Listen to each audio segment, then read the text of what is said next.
नमस्कार बच्चों, आज मैं पुनः उपस्थित हुई हूँ इस प्रोग्राम में जिसका नाम है पढ़ाई तुहर द्वार। आज हम कक्षा 8वीं के बच्चों के लिए विज्ञान विषय से संबंधित लेकर आए हैं।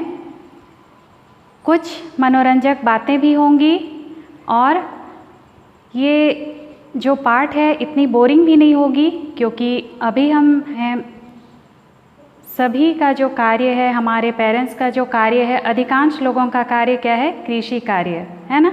तो बस हम उसी पे आधारित हम कुछ विषयों पर चर्चा करेंगे। तो बच्चों, ये कृषि कार्य जो है, जैसे अभी आप लोग देख रहे हो कि माँ बाप किसान जो हैं खेतों पे हल चलाते हैं और फसलों की बुआई करते हैं और वो अनाज किस तरह से हमारे घर पर पहुंचता है। तो ये एक बहुत ही लंबी प्रक्रिया है ना। किस तरह से अपने माँ बाप को या किसान भाई बहनों को आपने काम करते हुए देखा है, किस तरह से वो फसलों को लगाना और उसे घर तक उस अनाज को लाना बहुत ही लंबी प्रक्रिया होती है। तो इसी प्रक्रिया के बारे में हम जानेंगे। तो ये कृषि कार्य जो है आदि काल से चला आ रहा है ना। आदि मानव जो से ही इस कृषि कार्य की शुरुआत हुई। तो आदि मानव क्या करते थे? एक जगह तो रहते नहीं थे, कभी जंगलों में ही अपना समय व्यतीत करते थे, तो कुछ समय एक जगह पर बिताने के बाद में फिर दूसरी जगह चले जाते थे, है ना। और खाते क्या थे? वही फल फूल जंगलों से मिलने वाले कंदमूल खाते थे। तो धीरे धीरे जो है विकास होता गया और उन्होंने कृषि कार्य करना सीखा। तो कृषि कार्य करने के लिए जो है ठहराव की आवश्यकता होती है ना, जो कि आदि मानव ऐसा करते नहीं थे। वो कुछ समय एक जगह बिताने के बाद दूसरी जगह चले जाते थे। पर जब वो धीरे धीरे कृषि कार्य करना सीखे, तब उनमें भी एक ठहराव होने लगा। कृषि कार्य के लिए ठहराव होना जरूरी है, किसी निश्चित जगह पर रुक करके उनको कृषि कार्य करना होता है, आप सभी जानते हो। तो इस तरह से धीरे धीरे कृषि कार्य आरंभ हुआ आदिकाल से ही। और अब जो है बहुत सारी नई टेक्नोलॉजी आने लगी, नए नए उपकरण यंत्र तैयार होने लगे, जिससे हमारा कृषि कार्य बहुत ही आसान हो गया, है ना। तो हमारा जो है जीवन, सभी जीवधारियों का जीवन जो है पेड़ पौधों से जुड़ा हुआ है ना। हमारा भोजन, कपड़े और सारी चीज़ें जो है वनस्पति से एक तरह से जुड़े हुए हैं, पेड़ पौधों से हम जुड़े हुए। तो इसके बारे में भी जानना जरूरी है, ठीक है। तो आज हम देखेंगे खाद्य प्रबंधन एवं उत्पादन एवं प्रबंधन। खाद्य मतलब जो अनाज है, हम उसका उत्पादन किस तरह से करते हैं।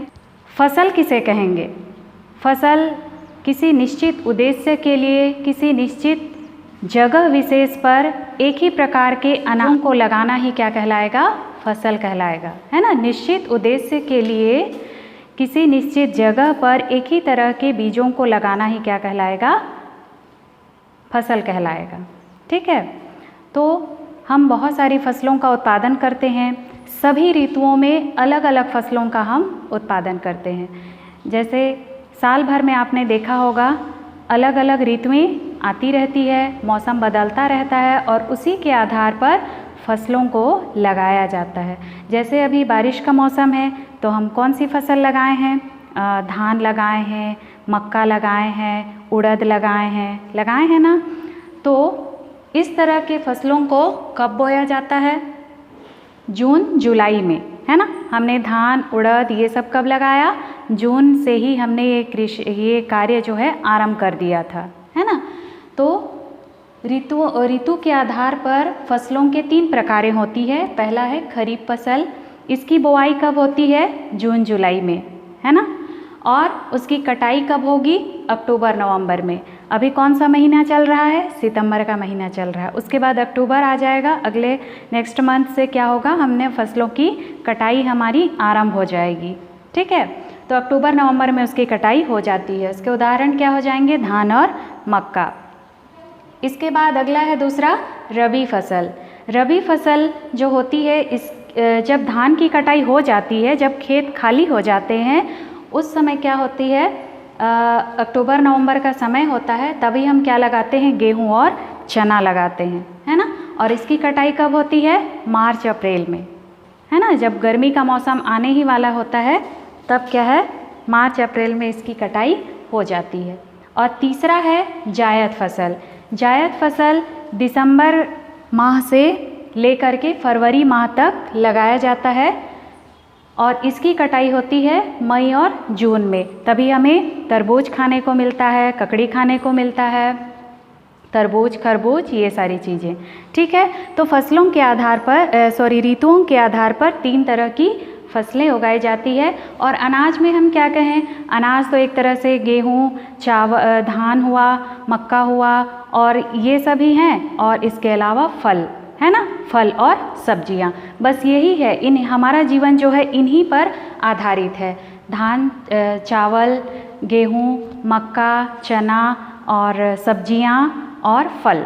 ठीक है, हम इतनी ही चीज़ें खाते हैं, है ना, और इसके अलावा और कुछ भी खाते हैं तो हम आगे देखेंगे। ठीक है, आगे चलें। इस कृषि कार्य को करने के लिए कुछ टेक्निक अपनाई जाती है, कुछ पद्धतियाँ होती हैं। वो कौन कौन सी पद्धतियाँ हैं मैं बता दूं। पहले कृषि पद्धतियाँ हैं, पहले तो भूमि का चयन किया जाता है। ठीक है, भूमि का चयन होता है, उसके बाद मिट्टी की तैयारी की जाती है, किस तरह से बीजों का चयन करना होता है, उसके बाद बीजों की बुआई की जाती है, फिर खाद दिया जाता है, फिर फसल चक्र के बारे में भी हम देखेंगे।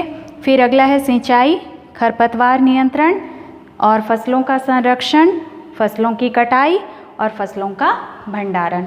तो ये सारी चीज़ें हैं जो कृषि पद्धति के अंतर्गत आती है और इन सारी चीज़ों को करने के लिए बहुत ही लंबा एक चक्र के समान चलता है ना। वर्ष भर ये चक्र यूं ही चलता रहता है। ठीक है, तभी जाकर के वो अनाज हमारे घर तक पहुंचता है। पहला हम देखेंगे भूमि की तैयारी, है ना। हम यूं ही कहीं भी बीजों की बुआई तो नहीं कर देते हैं। सबसे पहले हम क्या करते हैं, भूमि का चयन करते हैं, देखते हैं कि कौन से अनाज जो है किस जगह पर लगाया जाए, कौन सी फसल किस मिट्टी के लिए उपयुक्त होगी, है ना। तो पहले भूमि की तैयारी देखते हैं। तो भूमि को तैयार करने के लिए किस यंत्र का उपयोग करते हैं,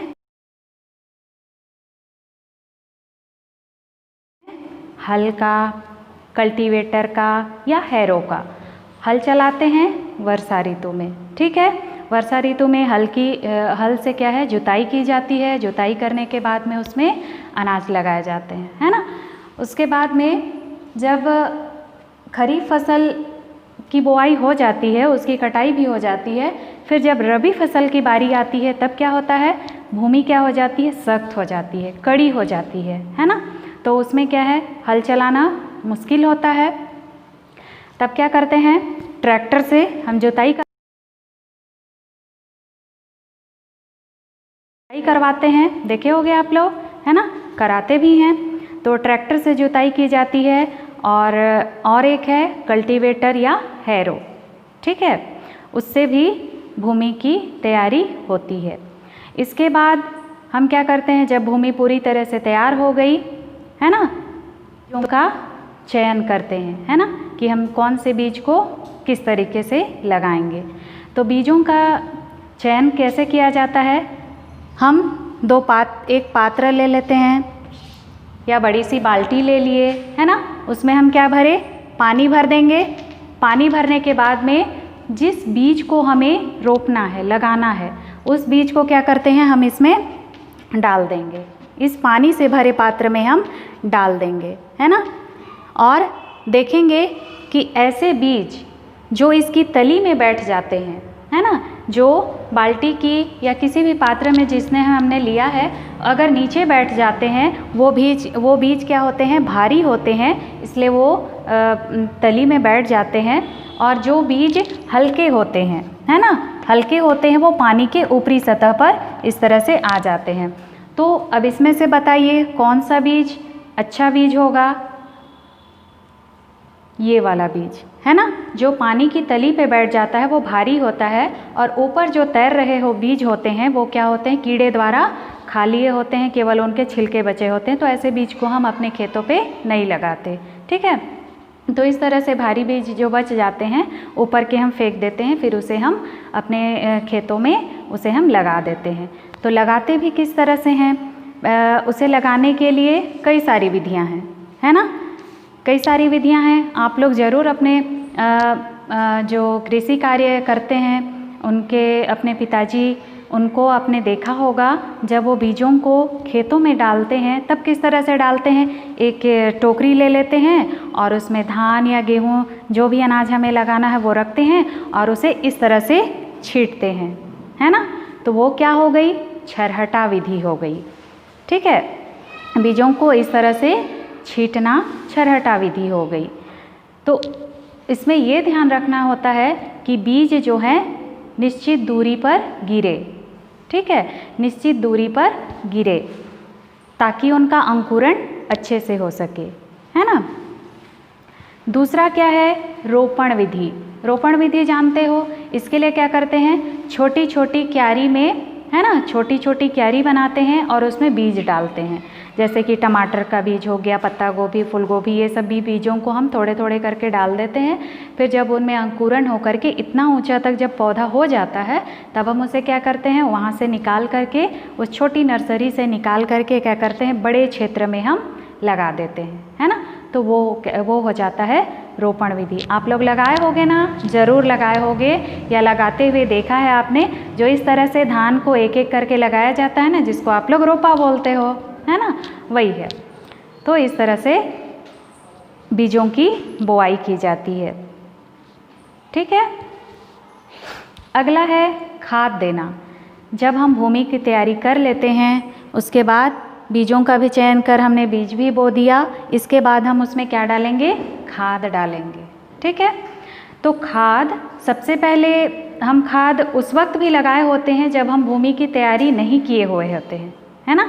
तब हम ट्रैक्टर से या थोड़ा थोड़ा करके हम थोड़े से खाद क्या करते हैं? अपने खेतों में डालते हैं, जो कि जुताई के वक्त वो पूरी खेत में फैल जाता है ना। तो इसी तरह से हम खाद देते हैं। तो खाद भी कई प्रकार के होते हैं, उर्वरक होते हैं, है ना।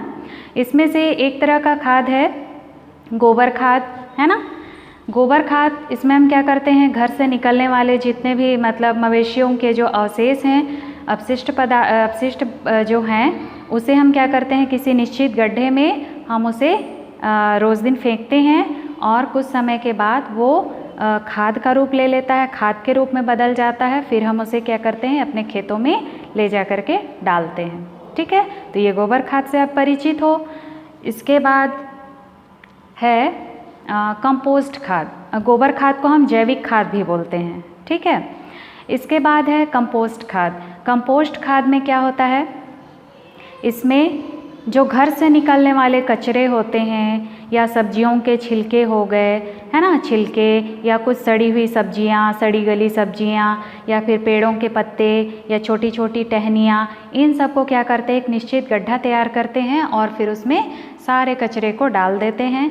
और उसमें मवेशियों के अपशिष्ट ज़्यादा नहीं उसमें डालना होता है, लेकिन फिर भी उसमें डाल सकते हैं कुछ मात्रा में। तो ये लगभग 2 या 3 महीने या 4 महीने के बाद में वो खाद के रूप में बदल जाता है ना। घर से निकलने वाले कचरे और ये पेड़ों के पत्तों के जो अवशेष हैं वो सारे सड़ करके गल करके एक खाद का रूप ले लेते हैं, तो वो कहलाता है कंपोस्ट खाद। ठीक है, और क्या खाद है? हरी खाद, है ना। हरी खाद में क्या होता है? जब हम जैसे आप लोग मूंगफली लगाते हो, मूंगफली लगाने के बाद में जब हम उसे उखाड़ते हैं तो उखाड़ने के बाद में मूंगफली तो हम तोड़ लेते हैं, लेकिन उसका जो बचा हुआ पौधा है उसे हम क्या करते हैं? यूं ही फेंक देते हैं। उसके बाद जब वो सूख जाता है तो उसे जला देते हैं, है ना। तो नेक्स्ट टाइम हम ऐसा नहीं करेंगे। अगली बार हम क्या करेंगे? ऐसी बहुत से पौधे हैं जिनको हम उनमें से फल तोड़ करके पौधे को यूं ही फेंक देते हैं, तो हम उसे यहाँ वहाँ ना फेंक करके क्या करेंगे? उसे अपने खेतों में ही फेंक देंगे। ठीक है, खेतों में ही फेंक देंगे। फिर जब हम उस खेत की जुताई करेंगे तब वो जो पौधे हैं जिसको हमने खेत में छोड़ दिया था, उनसे फल एकत्रित करने के बाद में उस पौधे को हमने छोड़ दिया था, फिर अगली जुताई के समय तक वो भी एक मिट्टी में परिवर्तित हो जाएगा, वो भी खाद का रूप ले लेगा। ठीक है, तो वो कहलाएगा हरी खाद। और एक खाद होता है केंचुआ खाद, है ना। केंचुआ खाद, इसमें केंचुआ तो आप लोग देखे हो ना, बिल्कुल उसी तरह का केंचुआ होता है जिसको गोबर में डाल दिया जाता है और वो क्या करता है, गोबर को खाद में परिवर्तित कर देता है। ठीक है, तो वो हो गया वर्म कास्टिंग जिसको बोल सकते हैं, या केंचुआ खाद। तो इस तरह से हम खाद को भी, इस तरह से कई प्रकार के खाद हैं, उसे हम अपने खेतों में। फसल चक्र क्या होता है, एक ही भूमि में, है ना, एक ही खेत में बदल करके, फसलों की अदला बदली करके फसलों को बोया जाना। ठीक है, जैसे एक बार हमने उसमें चना लगा दिया, चना लगाने के बाद में नेक्स्ट टाइम में हम उसमें क्या लगा दिए, उड़द लगा दिए, उड़द लगाने के बाद में नेक्स्ट टाइम में उसमें हम गेहूं लगा दिए। इस तरह से फसलों की अदला बदली करते हैं, करके फसलों का उत्पादन करते हैं, वो कहलाता है फसल चक्र। ठीक है, इसके बाद अगला है सिंचाई की, है ना। सिंचाई की बारी आती है, तब हम क्या करते हैं, फसलों के लिए पानी तो ज़रूरी है। वर्षा ऋतु में तो पानी की आवश्यकता नहीं होती है, लेकिन रबी और जायद फसल के टाइम पे हमें पानी सिंचाई की आवश्यकता होती है। तो सिंचाई के भी बहुत सारी विधियां हैं, है। हाँ, तो बोरवेल से सिंचाई करते हैं, है ना। और एक है रहट विधि। रहट में क्या होता है, रहट में जहाँ पानी है वहाँ पर इस तरह से एक बैल को बांध दिया जाता है ना। बैल को बांध दिया जाता है और वो क्या करता है, इस तरह से राउंड लगाता है और इसमें से पानी निकलता जाता है। ठीक है, इस तरह से कई बाल्टियाँ उसमें लगी रहती है और ये बैल इस तरह से अपने निश्चित दूरी पर घूमता रहता है और उसमें से पानी बाहर आता है। इस तरह से भी हम सिंचाई करते हैं, है ना। और क्या विधि है सिंचाई की, आजकल जो है एक नई विधि आ गई है जिसे हम क्या कहेंगे, सिंचाई की नवीन तकनीकें। ठीक है, तो सिंचाई की नवीन तकनीकों में है स्प्रिंकलर, या जिसे कह सकते हैं हम कृत्रिम वर्षा, है ना। उसमें क्या होता है कि जो फसल लगी हुई है, ये यदि समतल भूमि पर ना भी लगे ये फसल, यदि ऊपर नीचे इस तरह से भी अगर फसल लगी हुई है, ज़मीन अगर प्लेन नहीं है, तो भी हम इससे सिंचाई कर सकते हैं। इसमें क्या है, एक इस तरह से नल लगा होगा, है ना, और इसमें छोटे छोटे छेद बने होंगे और जितने भी इधर फसल होंगे सभी में ये इस तरह से पानी का छिड़काव होता जाएगा। ठीक है, इसीलिए इसे हम क्या कह सकते हैं, कृत्रिम वर्षा भी कह सकते हैं। वो दिन भर उसमें वो गोल गोल घूमता रहेगा और उसमें से पानी फव्वारा जैसा निकलता रहेगा। और दूसरा विधि है ड्रिप,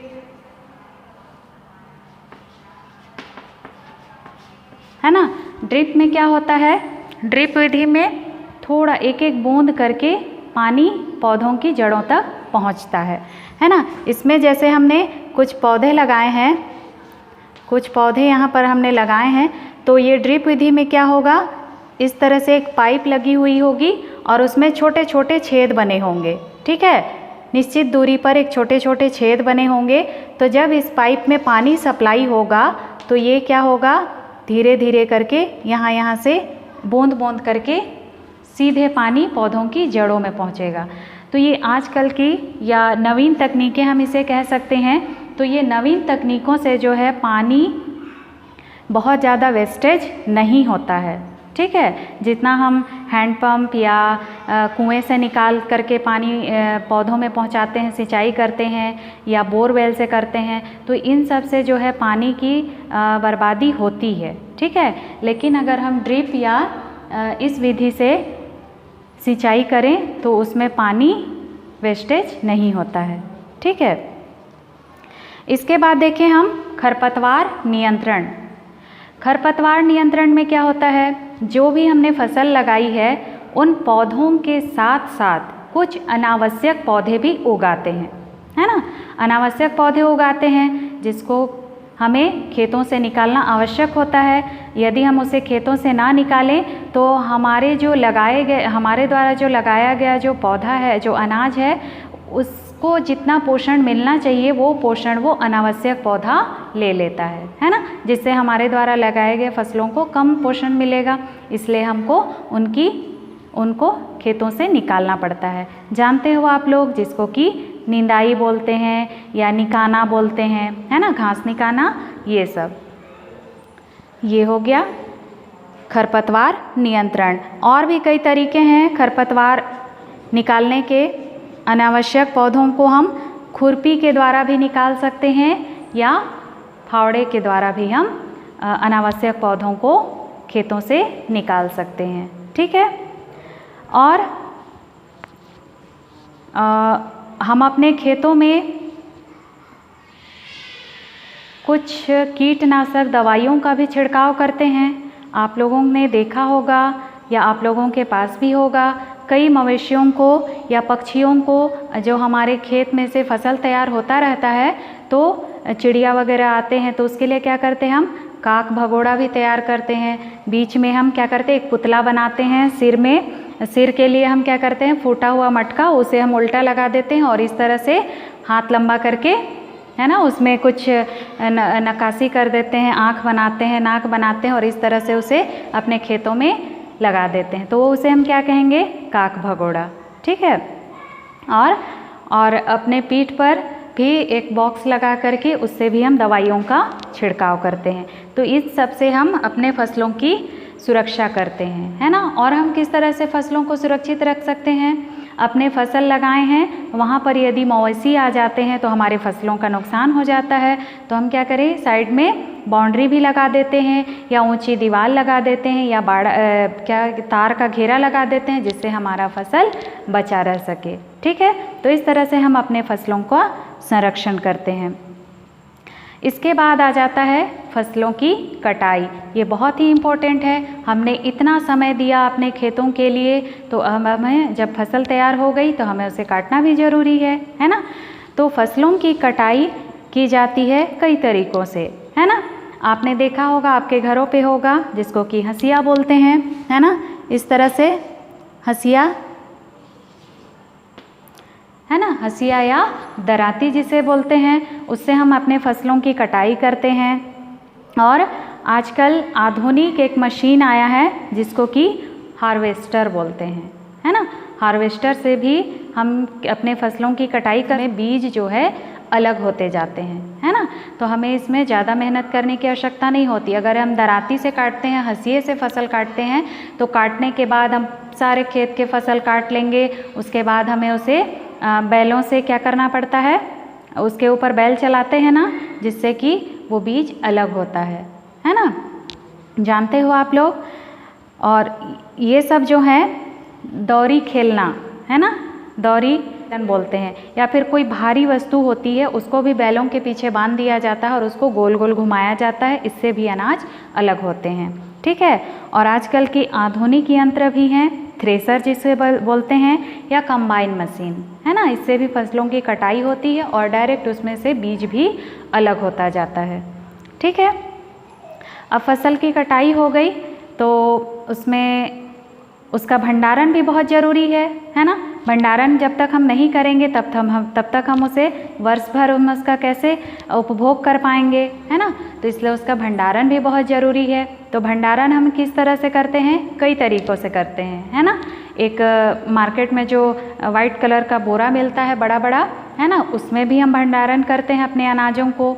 या फिर कई लोग क्या करते हैं, कोठी बनाते हैं, है ना। कोठी छोटा छोटा ऊपर में बनाते हैं, जिसमें वो लोग धान को या अपने और भी जो अनाज है उसको वो वहाँ सुरक्षित करते हैं।